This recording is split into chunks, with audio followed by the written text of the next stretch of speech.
Have you ever asked yourself why some people just seem to draw in success, happiness, and opportunities just about effortlessly, while others stay trapped, reliving the same challenges year in and year out? It isn't always talent, it isn't luck, it isn't even brains. The difference is standards. Your standards are the unspoken rules which govern your life. They decide what you accept and what you reject, what you tolerate and what you insist upon from yourself and the world at large. Think about it this way. Right now, in every area of your life, your health, your relationships, your finances, your career, you are living at the level of your standards, not your goals, not your dreams. You can declare you want to be healthy, but if your standard is to hit the junk food each evening and exercise whenever you feel like it, your outcomes will equate to your standards, not your wishes. You can declare you want money, but if your standard is to spend foolishly and not learn about money, your financial situation will be like that. You can proclaim you desire love and respect. Yet if your benchmark is to put up with bad people or settle for being disrespected, your relations will be at that level.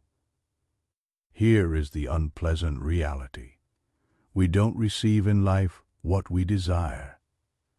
We receive in life what we tolerate. If you tolerate excuses, you'll live in excuses. If you tolerate disrespect, you'll live with disrespect. If you accept mediocrity, you'll live a life of mediocrity. But the instant that you hold yourself to higher standards, the instant you say, "This is no longer acceptable. I expect better of myself and my life," everything shifts. It is like upgrading the operating system of your life. Suddenly, things don't fit like they used to. Old habits don't work anymore. Old relationships don't work anymore. Old excuses don't cut it anymore. And yes, it will be uncomfortable. Change is.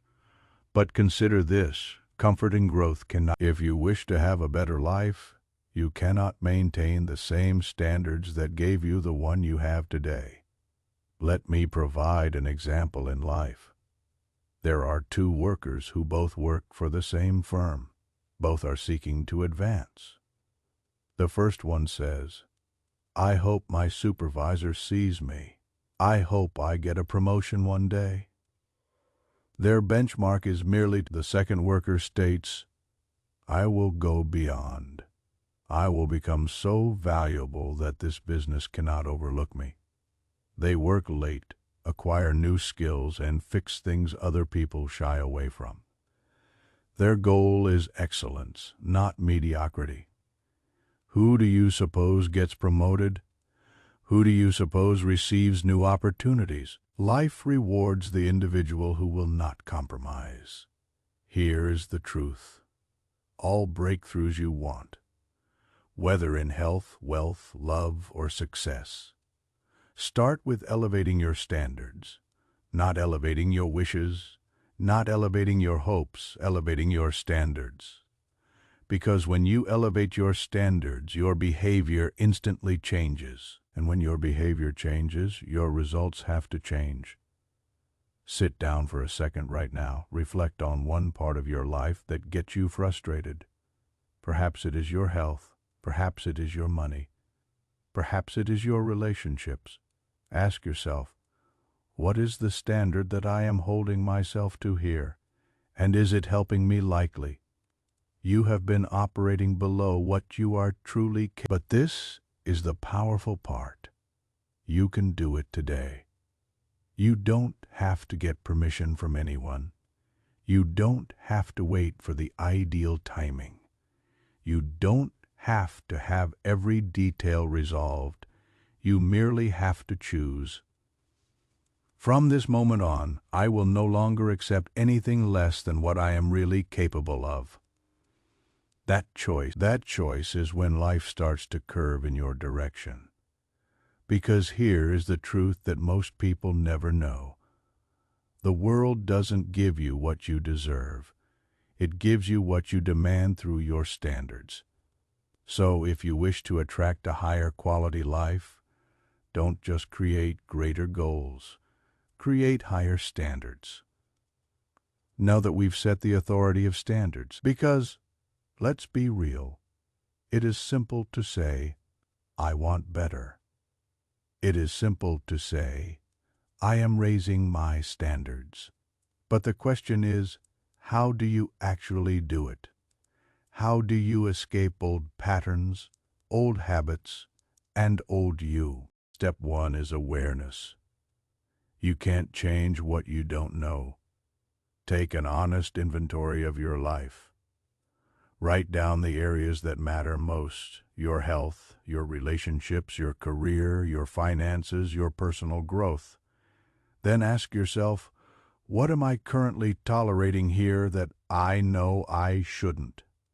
Tell the truth, but be brutal. If you are not healthy, perhaps your standard is, I'll eat what I please, whenever I please. If you are broke, your standard is probably, I spend first and save second. If you are in a dysfunctional relationship, your norm might be, I permit folks to treat me with less respect than I am worthy of. Awareness is uncomfortable, but it is the birthing ground of change. The second step is vision. You must have a vivid image of what better is. It is not enough to have, for example, I want more money or I want to be healthier. What does that look like? What do you want your checking account to be? What degree of health do you want for yourself? What kind of love do you desire in your life? Here is a strong fact. Loose standards produce loose outcomes. Specific standards produce specific outcomes. If you lift your standard to, I save a minimum of 20% of my pay each month, period, that standard will start to transform your financial future. If you lift your standard to, whether it is the gym, a run, or stretching, that standard will transform your health. If you elevate your standard to, I will no longer accept being disrespected in relationships, that standard will redefine your relationships. Clarity is power. Environment is the third step. You can't elevate your standards and anticipate succeeding in a surroundings that promote your old ones. Your surroundings encompass your friends, your daily routines, your habits, and even the content you watch. Consider this: if you are attempting to increase your financial standards yet spend all weekend with individuals who squander money and complain about not having money, how long do you think you'll survive? If you are attempting to increase your health standards yet have junk food lodged in every crevice of your kitchen, how long do you think you'll stick to it? Here is the principle. If your surroundings don't match your standards, alter your surroundings, or your surroundings will alter you. The fourth step is commitment. Changing your standards is not something you do once and then move on to something else. It is something you do until it becomes a part of who you are. Discipline is the connection between your old world. Ask yourself, what am I willing to commit to, even on the days I don't feel like it? Because feelings fade, but commitment lasts. Here is how it works. Suppose there are two individuals who want to get in shape. The first sets their standard to, I will go to the gym when I feel like it. That is not a standard. It is a desire. The second sets their standard to, I go to the gym on Monday, Wednesday, and Friday regardless. That is a real standard. A year from now, they are worlds apart. The fifth step is courage. When you elevate your standards, you will frequently outgrow persons, routines, and surroundings that will sometimes feel isolating at first. But recall this: when you release that which no longer benefits you, you make room for that which has a place. Courage means saying no to the old, even before the new has arrived. It means trusting that by holding yourself to a higher level, life will eventually rise to meet you. And here's the most important thing: raising your standard. Better today than yesterday. Better this year than last. Progress, not perfection. So let's summarize. Raising your standards requires awareness, vision, environment, commitment, and courage. Ask yourself at this very moment, what is one standard I can raise today? Not tomorrow, not next week, today. Perhaps it is waking up an hour earlier. Perhaps it is no longer answering the phone when that negative person calls. It doesn't have to be massive. It just has to be real. Because small raised standards compound into massive transformation over time. Keep this in mind: when you elevate your standards, you don't merely alter your habits.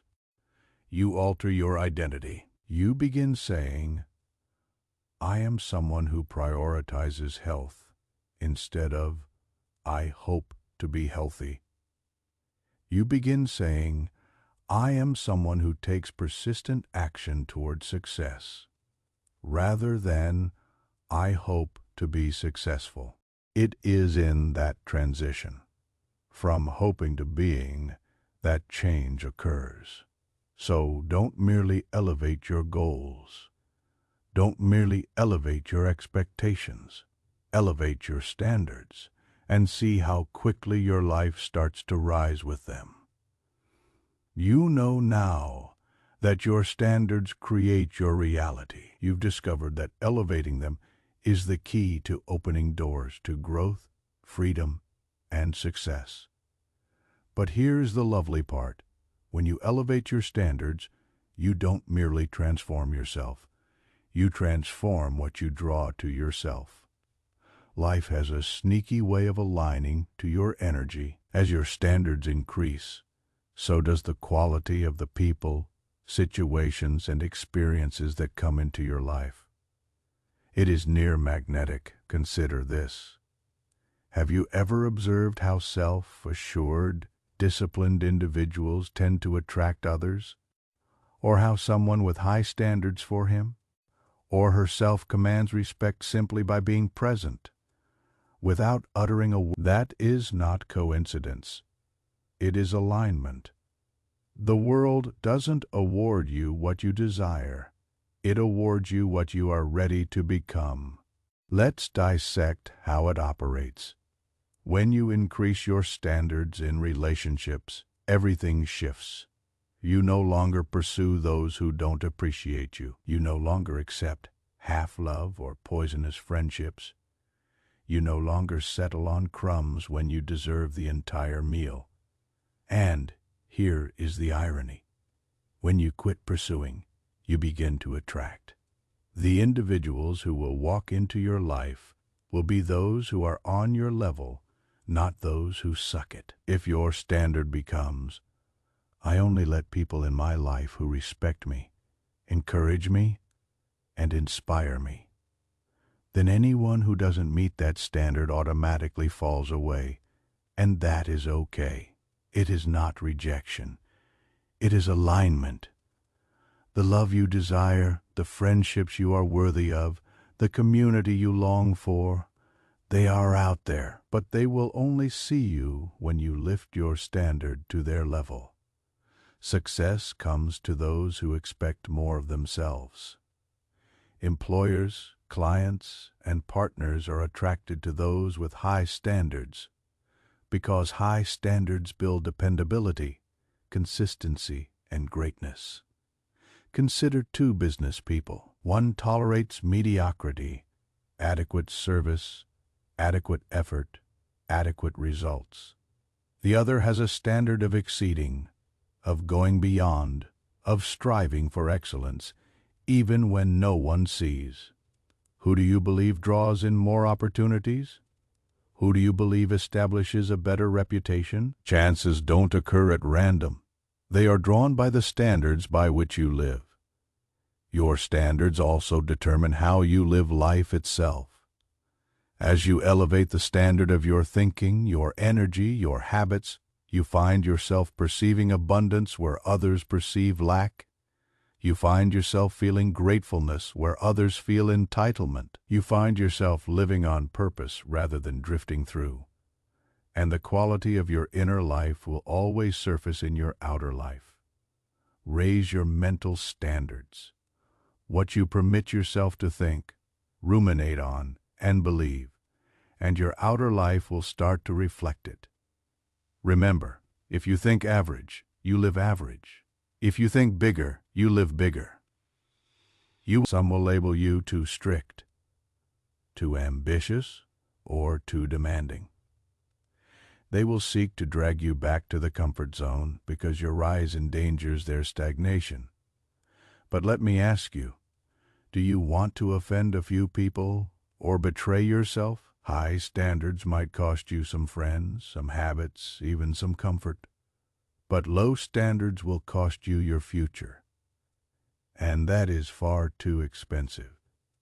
The real objective of raising your standards is not to alter what you do, but to alter who you are. As your standard shifts from I try to I must, you quit negotiating with your excuses. As your standard shifts from I hope to I demand, you quit waiting for permission.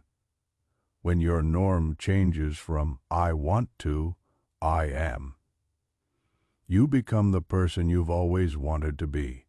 It is not about doing more, it is about being more. And when you are more, life can't help but reflect that back to you. Not only is increasing your standards a choice, it is a way of life. It is not something you do for a week and then ignore. It is a new way of living, a new way of being present for yourself, and a new way of life in the world. Because here is the thing. Once you elevate your standards, you can never return to who you used to be. You'll know the difference, and that old you won't be okay anymore.